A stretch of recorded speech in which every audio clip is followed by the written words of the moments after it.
Uwiteka ahora yiteguye kumva gusenga kwa buri wese, ibihe bikakwibagize ko aho hejuru ya byose hari Imana yumva.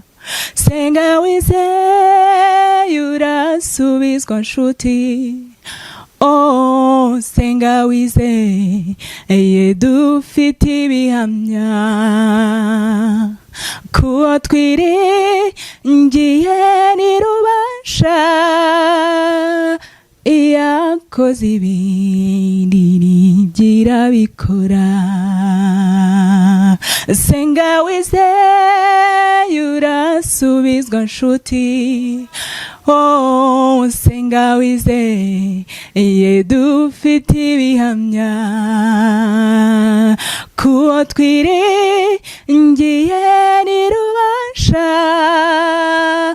iyakoze ibindi ntigira bikora. Mbese kuki wagira gushidikanya ukibagirwa bya bindi yakoze? Oya wikwirengagiza ibyo bihe, kuko urasanga ari byo byari bikomeye. Senga wizeye urasubizwa nshuti, oh senga wizeye dufite ibihamya kuwo twiringiye ntirubasha, iyakoze ibindi ntigira bikora. Hello, nongeye kubasuhuza kandi bayikaze. Ni SANZE Eleda nkuko tumaze kumenyerana. Mbese muri amahoro? Ndizera ko icyumweru cyagenze neza kandi mwakigiriyemo umugisha. Nongeye kubasuhuza mbishimiye kandi nari mbakumbuye. Muraho? Nizere ko Uwiteka yabarinze kandi muguwe neza. Ninjye ugarutse rero mu gitaramo cyo gutangira isabato, umwanya mutoya tumarana ukwiyegerana n'Imana, umwanya utari munini kandi utari na mutoya ku muntu wemeye kuduha umwanya we. Reka mbasabire umugisha rero kandi mbashimire uburyo mukomeje kubana nanjye, uburyo mukomeje kunshyigikira mureba ibi biganiro kandi mukambwira muti komerezaho umwuka akomeze kuduhatira kuba imbere yayo. Uyu munsi ni njyewe, nta mutumirwa mfite, ariko nanjye nzi ko ndi bubanezeze kandi nzi ko turi uburyoherwe. Ni akanya rero tugiye kwinjiramo kandi tugiye kubanza gusenga nk'uko twabigize umuco. Mbere y'uko tubanza kwinjira mu ijambo ry'Imana, tubanza tukicisha bugufi mu mitima yacu, hanyuma tukegerana n'Imana, tukararika Mwuka Wera kugira ngo aze ayobore ijambo ry'Imana mu mitima y'abaryumva n'abaritegeye amatwi. Reka rero aho muri twicishe bugufi imbere y'Imana isumba byose maze dusenge.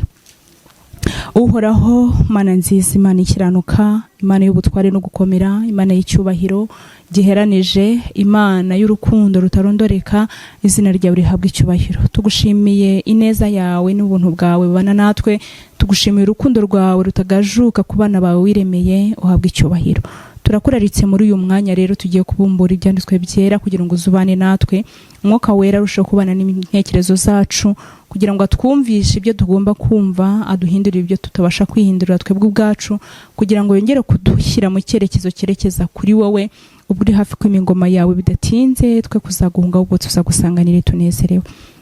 Nuko rero mubyeyi mwiza, sinasoza ntibutse abarwayi iteka uko nsenze, uko mbasabira, ndakwinginze kugira ngo ujye wumva gusenga kwacu. Uyu munsi rero ubibuke n'aka kanya, abari mu bitaro kwa muganga ubasanga aho bari, abari mu mago yabo batabashe kubona n'ikibugeza kwa muganga, ubarambureho ikiganza cyawe, abugarijwe n'intambara hirya no hino, uhoshorere kuko ukuboko kwawe kubera hose icyarimwe, abashonji, abakene, abafite ibibazo bitandukanye muri iyi si, cyane ko ari isi itubuza amahoro n'amahwemo, ariko ndagusaba nkwinginga kugira ngo buri muntu wese umubere igisubizo uko kwifuza ndetse nuko akwiringiye, maze twese uduhe uburuhukiro muri wowe. Ndakwingenza akanya gato rero tugiye kumara twiga ibyawe, reka turarike Mwuka Wera kugira ngo azabane natwe kandi yumvishe kandi yigishe imitima yacu, cyane cyane atwigisha ibyo kukwakira no kukwemera biruseho, mu izina rya Yesu, amen. Isomo rero nateguye ko tuza kwigira hamwe muri uyu mwanya, akanya gatoya tuba dufite, ni isomo riri mu rwa kabiri rw'Abakorinto, igice cyaho cya 5 ku murongo waho wa 21. Ndizera mwazanye Bibiliya nk'uko bisanzwe iteka. Nizera ko tumaze kumenyerana, tumaze kumenya umurongo uko biba bikurikiranye kuri gahunda. Igice cya 5 ku murongo waho wa 21. Twagiye, reka dusome hanyuma twumve icyo Mwuka w'Imana yashimye ko tuza kuganira. Hari amagambo avuga ngo kuko utigeze kumenya icyaha, Imana yamuhinduye kuba icyaha ku bwacu, kugira ngo muri we duhinduke gukiranuka kw'Imana. Sinzi niba aya magambo muyumvise.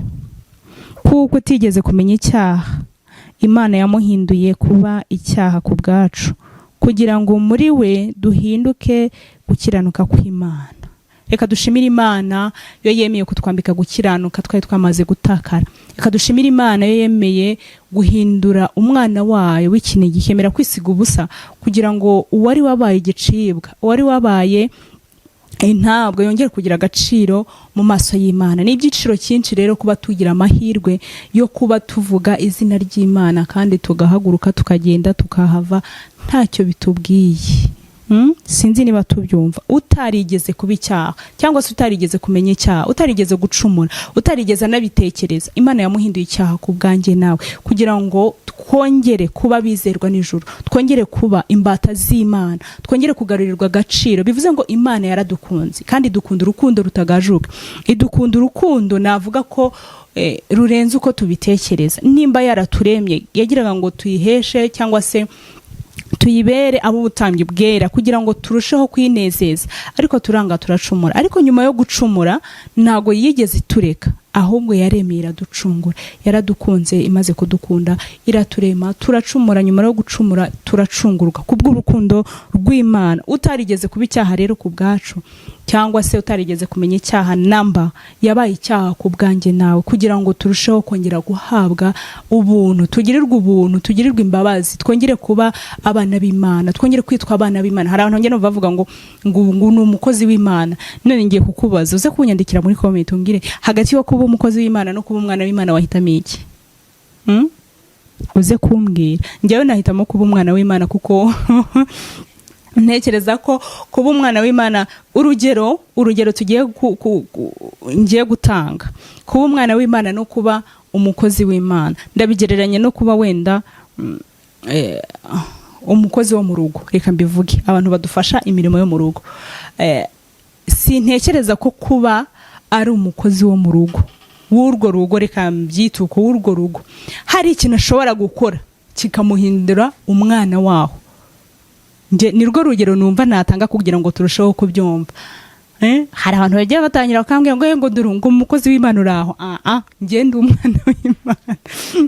Ngende umwana w'Imana. Nibyo nifuza, nibyo nishimira, nibyo numva bikomeye, kuko ntacyo nakora kugira ngo mbe umukozi w'Imana wemewe nayo. Ntibishoboka. Muri kamere muntu ntago bishoboka. Ahubwo ndi umwana wayo, kuko yankunze ikanshungura, ikankunda urukundo ntabasha kugereranya. Niyo mpamvu numva ngewe mu mahitamo yanjye nahitamo kwibera umwana w'Imana. Reka dushimire Imana rero, dushimire Yesu, dushimire Imana yadukunze, yamara kudukunda ikatwitaho, yamara kutwitaho ikaduhendahenda, yamara kuduhendahenda ikaducungura, tukongera kugirirwa amahirwe yo kwitwa abana b'Imana. Umwuka Wera Muziranenge arushaho kubana n'imitima yacu kandi atwigisha, twemeze, atwumvisha icyo tugomba kuba cyo imbere y'Imana. Dushimire Imana rero yongera kudusubiza ubwo buntu, ikongera kudusubiza icyizere, ikongera kudusubiza amahirwe, ikongera kuduha kwitwa abana b'Imana. Yesu mwiza rero ndetse na Mwuka Wera barusheho gutsika imitima yacu, batwumvishe kandi batwegere kugira ngo barusheho kutugira abo tugomba kubabo kandi bishimirwa n'ijuru. Nibyo nasabira umuntu wese unteze amatwi, uzanyumva ndetse nawe turi kumwe none ahanga. Imana ibidushoboze kandi tubashishe mu izina rya Yesu, amen. Tugeze mu kanya rero ko kwinjira mu gitaramo. Murabizi ko ariyo ntego yanjye yo kubataramira cyangwa se ariyo gahunda yiyi gutangira isabato kwa buri nimugoroba, no kugira ngo twinjire muri gahunda yo kuramya no guhimbaza Imana, kubera ko niyo mpano numva mfite. Nta yindi mpano mba numva nshobora gukoresha kandi nkayikoresha nezerewe usibye kuririmba. Sinzi rero nawe ushobora kuba ufite impano yo kuririmba cyangwa se ukunda kuririmba, ukunda n'indirimbo, unyandikire umbwire uti nanjye ndifuza ko nazaza tugataramira abana b'Imana, tugataramira ubwoko bw'Imana. Erega kabone niyo waba wumva muri wowe bitagufasheho, kabone niyo waba wumva nta mwanya wabyo bifitiye, ariko ndagira ngo nkubwize ukuri birakenewe. Hakenewe umwanya wo kuruhuka, ukeneye umwanya wo kubaho utuje, ukeneye umwanya wo kugira ngo wumve uri ahantu ubohotse. Ni umwanya rero mwiza tuba tubonye aho kugira ngo turusheho kubana n'Imana mu buryo bumwe cyangwa ubundi. Aya ni amahirwe rero njyewe nishimira ku rwanjye ruhande, ni amahirwe numva mba mpawe n'Imana, kubera ko hari benshi muri uyu mwanya batakibasha guhumeka, hari benshi barimo bombone, hari benshi bari kwa muganga, hari benshi bahuye n'ibiza bitandukanye, hari benshi bavuye muri uyu mubiri bamaze no kubika, hari benshi batakibukwa, ariko njyewe ndacyariho ndahumeka. Simfite imyaka myinshi kandi simfite na mikeya yo kuba ntashimira Imana ndetse no kumva ko ari igitangaza, kuko hari benshi nduta, hari abanduta, hari abo tungana ariko batakiriho. Njyewe rero mba numva ari ibyirato kuri njyewe, mba numva aka kanya ari ako gukoresha cyangwa se kwegerana n'Imana biruseho. Nkaba narifuje rero kugira ngo tujye turushaho gusangira umwanya muto tuba tubonye duhimbaza Imana, kuko hari benshi babyifuza ariko bitari gukunda. Reka twebwe rero tubasha kuvuga umwuka ugasohoka tukawinjiza tukawusohora bigakunda, tujye turushaho gushima Imana. Reka muri bike tuba dufite akanya gato tuba twabonye tujye turushaho kubana n'Imana uko bikwiriye. Simvuze ngo kuko kuri bamwe cyangwa se no kuri benshi biratugoye, ndabizi ko bitugoye, ariko akanya gatoya ubonye ujya wibuka gushakira Imana umwanya, jya wibuka gushakira Imana umwanya, kubera ko niyo itugize. Abaye atariyo ntago tuba tukiriho, ntago tuba tugihumeka. Kubera yo rero uba ugomba kwibuka no kuyizirikana, ukavuga uti reka mu mwanya muto mfite ngene uwo ngomba kubana n'Imana data wa twese. Uyu munsi rero naturanyije indirimbo y'112 ku bantu bafite ibitabo by'indirimbo. Mu ndirimbo zacu ni indirimbo y'112 iravuga ngo kurabukwa umusaraba wawe. Nabo kurabuka umusaraba wawe kandi utarigeze akora icyaha cyangwa utarigeze amenye icyaha, Imana yamuhinduye icyaha ku bwacu ajya ku musaraba. Dushimire uwo musaraba rero, dushimire uwo musaraba wongeye kuduhuza n'ijoro, wongeye kutwunga n'Imana tukaba abana bayo, kandi nta mahirwe yandi twari dusigaranye, ariko yaremeye yisiga ubusa kubw'urukundo rwawe. Dusingize umusaraba kandi tuwukunde, ariko cyane cyane dukunde uwawubambweho, dukunde uwawugiyeho kugira ngo twongere gusubizwa agaciro. Twagiye rero ndizera ko indirimbo muba muzifite hafi yanyu, hanyuma dutarame bitinde dusingize Imana. Indirimbo ivuga ngo kurabuka umusaraba wawe.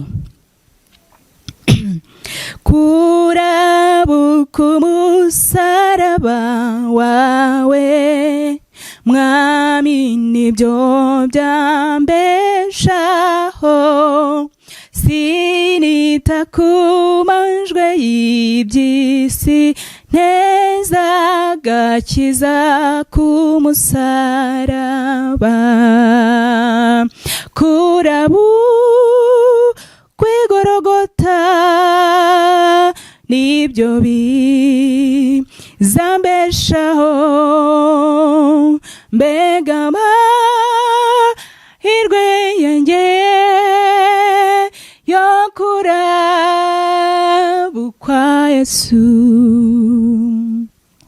Ubwo nari nkibona Umukiza yanyakiriye kiranye ibyishimo nta n'uburingiri bindwanya kumurabukwa nibyo byankiza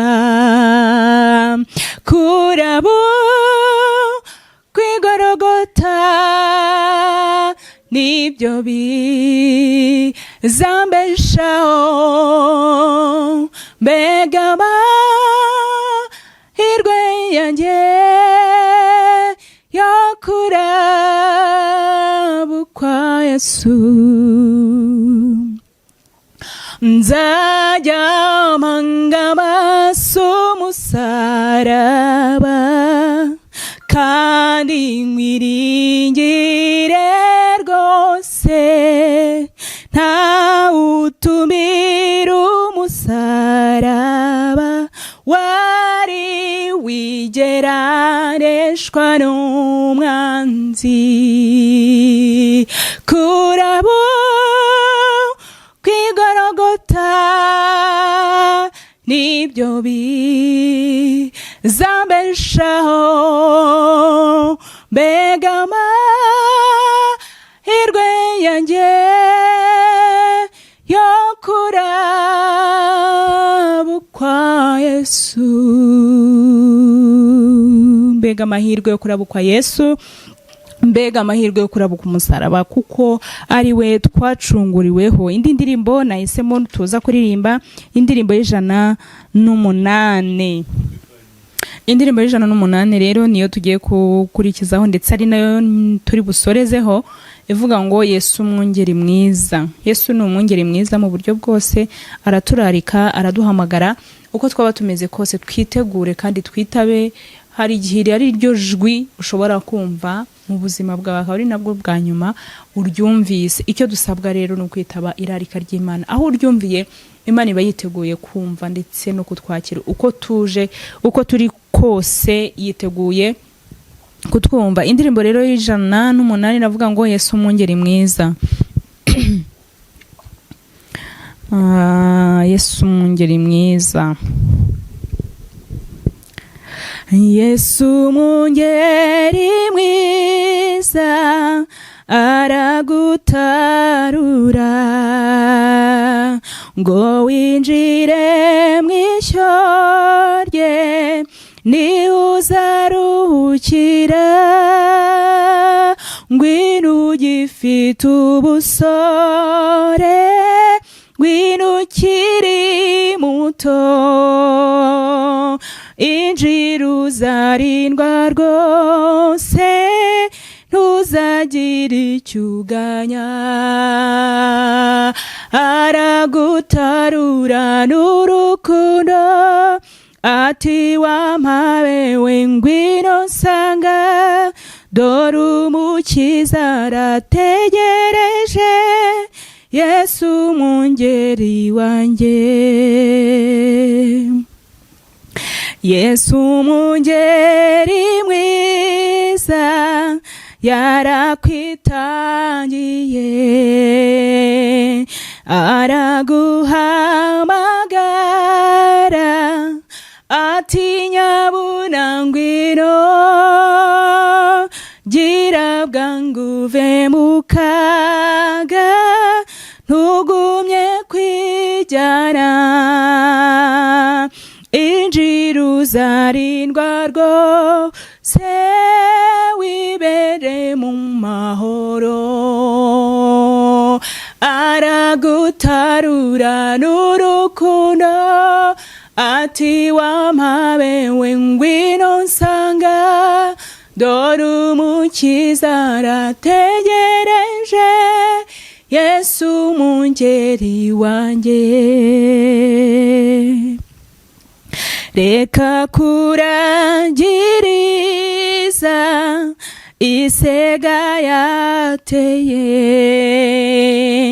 ishaka intama zose zazimiriye kure ariko umwungeri mwiza arakuburira rutsindwa rwose mubana karamata aragutarura n'urukundo ati wampawe ngwino nsanga dore umukiza arategereje Yesu umungeri wanjye aragutarura n'urukundo ati wampawe ngwino nsanga dore umukiza arategereje Yesu umungeri wanjye. Yesu umungeri wanjye aradutegereje uko turi kose, uko waba umeze kose. Yesu mwiza ahora yiteguye kutwakira nk'uko ahora yiteguye kumva abamusenga bose bafite kwizera. Hanyuma igitaramo nari nabateguriye naha tugisoreje, naho kuwa nyuma w'isabato itaha mwari kumwe nanjye SANZE Eleda nk'uko bisanzwe iteka, kandi ubakunda. Bye bye, mukomeze kugira isabato nziza.